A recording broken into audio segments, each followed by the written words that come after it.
Well, happy first day of Advent, my friends. Do you remember the musical Auntie Mame? Anybody remember the musical Mame? Well, it's been done several times. It's been played by Angela Lansbury, Lucille Ball, you name it. Well, in that Broadway musical, which was in many cases always a smash hit, regardless of who was in it, Mame, as you may remember, was a free spirit, my kind of gal. She liked life, she was full of it, and she was unstoppable.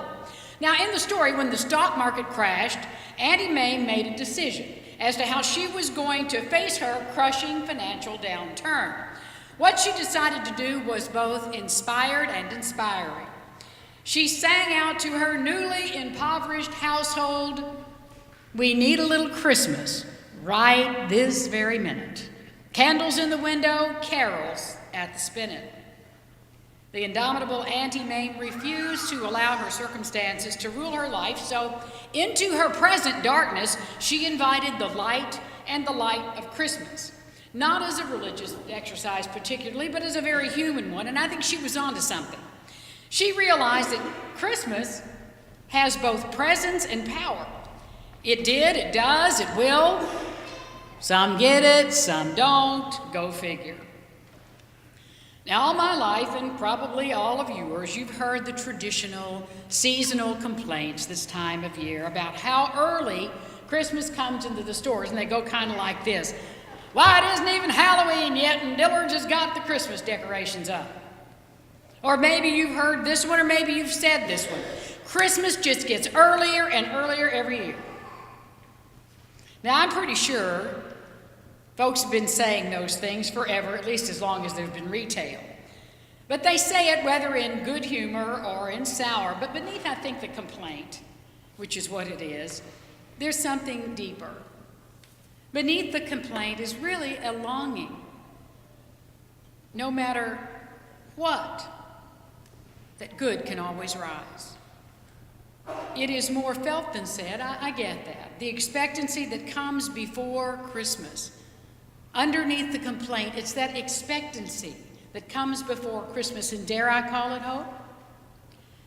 Hope is the very thing Auntie Mame celebrated when she sang her song, and it's the very thing I think is most useful this time of year, at least it is to me. We need Christmas, for it gives us hope. It does something for us, yes. Christmas does something for us, even the Scrooges and the humbugs among us. I won't ask you to raise your hand. Christmas does something that is at once magical and sacred. And the time leading up to the Christ event is the overture to it. That's where we are right now. The time leading up to the Christ event is the overture to it. From the candy corn of Halloween to the turkey and dressing we all enjoyed this week, the overture plays those various themes that run throughout the show, tantalizing us with the strange that catch our attention and lead us into the story. The overture for us is all that has come on the scene since the first tree hit the retail outlet in October until the last gift is opened under the tree. For me, the most stirring song of Christmas, the overture, is the song of Advent, the song that proclaims that something's coming. Another good Broadway number, right? Something's coming, something big, don't know when, but it's soon, something big. That's the song of Advent, something groundbreaking, paradigm-shifting, world-shaking, and full of light and life. Advent, where we are right now. Today, the first Sunday of Advent. We've begun to light its candles. We've begun to sing, O come, Emmanuel. Hosanna, save us. And of course, our beloved joy to the world. Advent is all about waiting, but waiting with expectancy for the arrival of that important person and that celestial event. And if truth be told, most of us get a thrill waiting for a beloved person or anticipating an exciting event. It's exciting. The waiting is almost as delicious as the arrival itself. At least it is for me. It's good juice for human beings. It's good juice for the human soul, all that expectant waiting. Yes, there is something we need, and I believe this season offers the gift to us like no other time of year.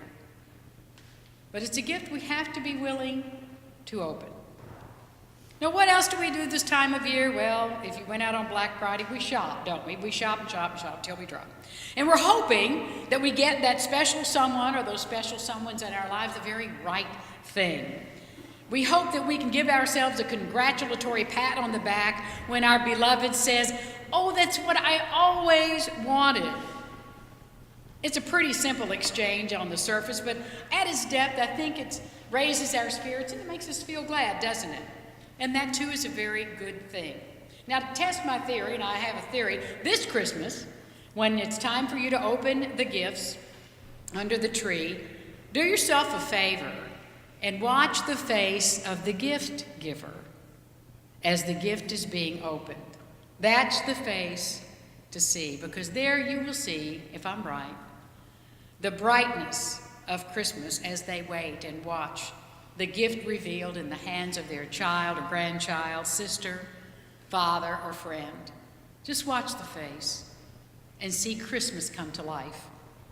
See the unbridled joy of giving, sharing, and just being. The Christmas season can be good medicine for our weary, angry, fearful world. And I agree with Jerry Herman's lyrics. We need a little Christmas right this very minute. No matter what version of the Christmas story you like the most, we all need the Christmas promises and all that Christmas brings. Luke's gospel, you know, it's very familiar. It's the one we normally read this time of year. It's the one about the shepherds on the hillside, keeping watch over their flocks by night, and an angel of the Lord appeared unto them, and then the host of heaven appeared. They sing glory to God in the highest, and on earth peace to men of good will. So the excited shepherds, what do? They make a beeline to Bethlehem to see if what the angels have said is true. Matthew tells a very different story. Matthew tells what I just read here about how Mary and Joseph came together, how Jesus came to be. No shepherds, no angels singing, but instead Matthew eventually gives us moving stars, a magnificent magi who traveled with gifts in hand to see and touch for themselves the thing they hoped was real, the thing they hoped was most real. Now, the Gospel of John doesn't talk about a baby in a manger or a star or shepherds or anything like that. The Gospel of John doesn't have a manger scene per se, but John talks about the pre-existent one who made a journey through time and space to be with us, God with us, to be real to us and for us. Thousands came to see for themselves, and thousands more believed. All three gospel writers, Mark doesn't tell a birth story, all three gospel writers were leaning into a truth that Jesus was real. It's what the season is about. Even though we know Jesus was probably not born at this time of year, we have made this part of our tradition to celebrate the coming of Jesus, whatever day that may have been. Jesus was real, and so wonderfully real that no one story could possibly capture the wonder of his presence. The important thing for us is that Jesus lived. He was real.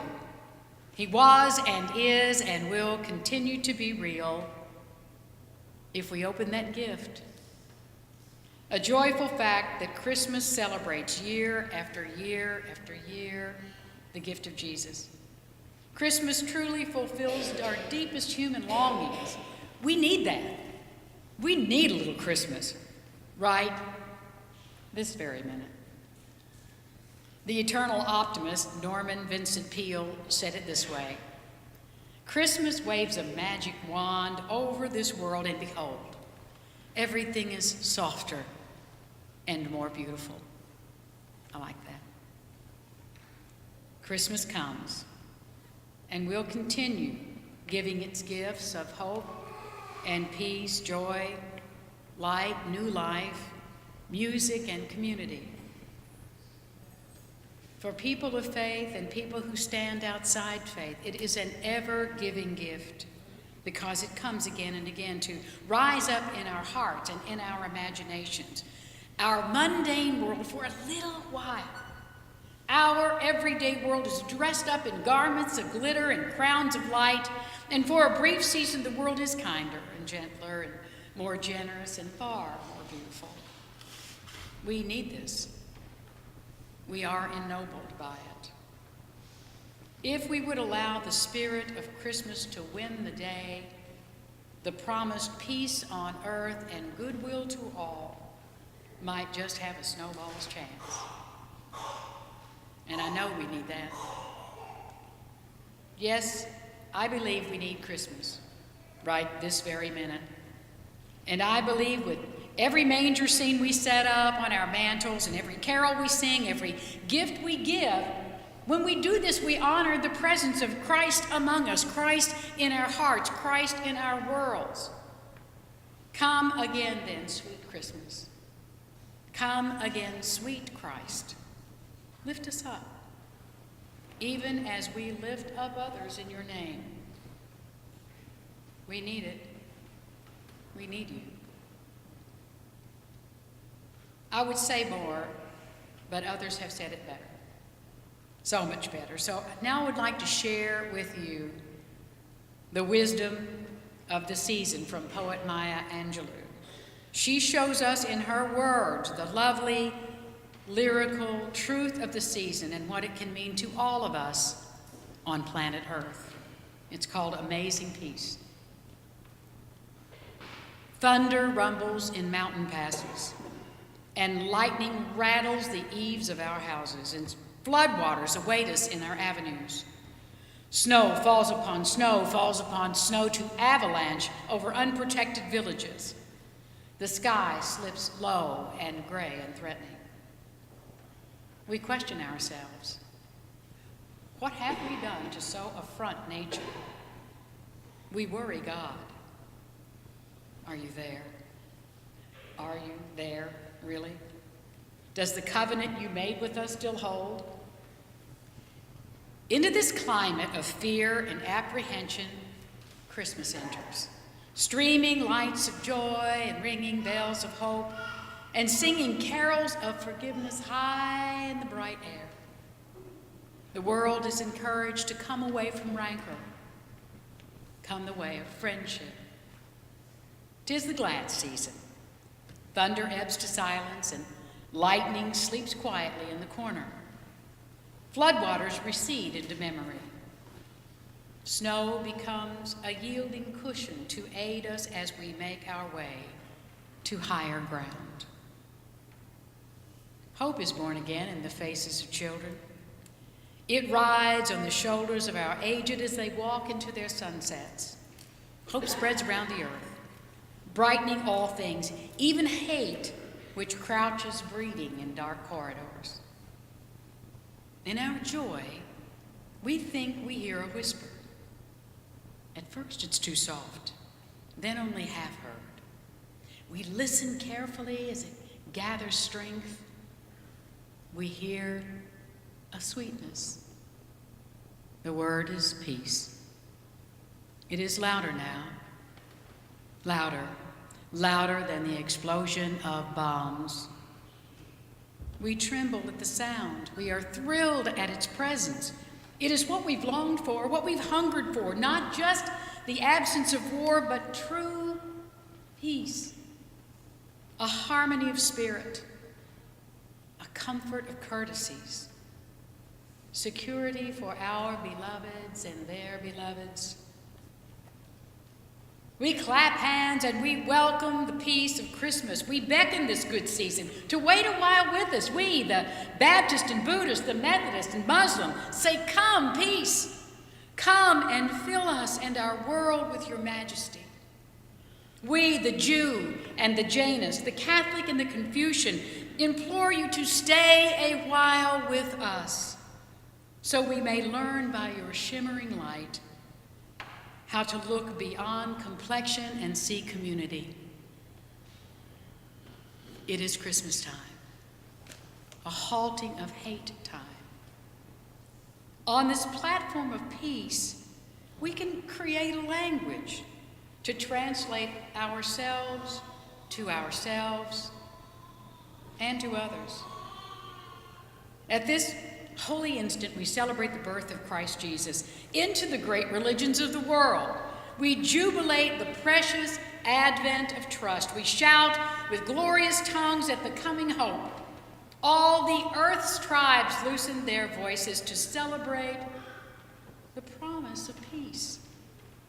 We, angels and mortals, believers and non-believers, we look heavenward and we speak the word aloud, peace.